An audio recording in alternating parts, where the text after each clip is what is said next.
So what's your excitement level to be here, March Madness, especially as a young guy? Do you kind of soak all this in?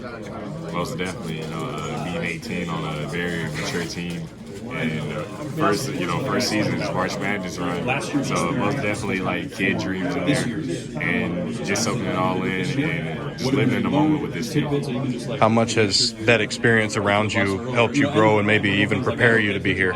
It most definitely matured me a lot. Even learn a lot of stuff about older guys, and even like some young guys, they're more like we all more mature than our ages. So it's most definitely a good learning experience. Being that you've missed some time this year, does that add to your excitement to hit the ground running here in March? Yeah, it does. It does. Listen. Sorry, my coach looking at me. But missing a long period of time, or just coming back and missing another period is obviously aggravating. So just being able to get going here, it'll be good. You good to go? Yes, sir. What do you want to see from the team energy-wise? I asked Aiden this as you come out tomorrow morning with kind of the early start. I want us to make a statement, really. Just come out here and make a statement and just not play with our food. He mentioned that anything can happen to anybody. That's obviously one of the things everybody loves about March Madness, but how do you make sure that you don't become maybe one of those kinds of stories?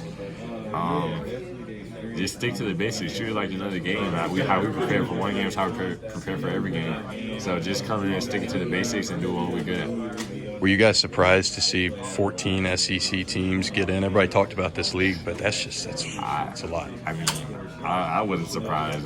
What we were facing, it was like a gauntlet. So I'm not surprised all 14 SEC teams made it because we played most of them. So just looking at it from the outside, obviously you'd be like, that's too many teams. But like when you're actually playing in it, like you understand why there's so many teams. Coach Oates has talked about the expectations, obviously some high expectations even going into the year. What's you guys' mindset as it pertains to that? Mindset going into the season. Wait, can you repeat the question one more time? Just about the high expectations, and Coach Oates has talked about the potential of this team to go to the Final Four for the second straight year. What's your mindset as it relates to those expectations? Obviously, we're not trying to look too far ahead, obviously, but we worked all year for this. We worked all year to get back to the Final Four, or even go farther than the Final Four. So just sticking to the basics, obviously, like I talked about, and we got a great team to do that. And it's a last run for a lot of these guys, so we got to put our all into it. And you bring up a good point. A lot of people have talked about how many of these guys in this locker room that any game could be their last. For the younger players like yourself, does that motivate you at all to make sure that that's not it for these guys? Most definitely. It's like a fire inside of all of us, knowing that this could be a last game, so we got to give our all every game.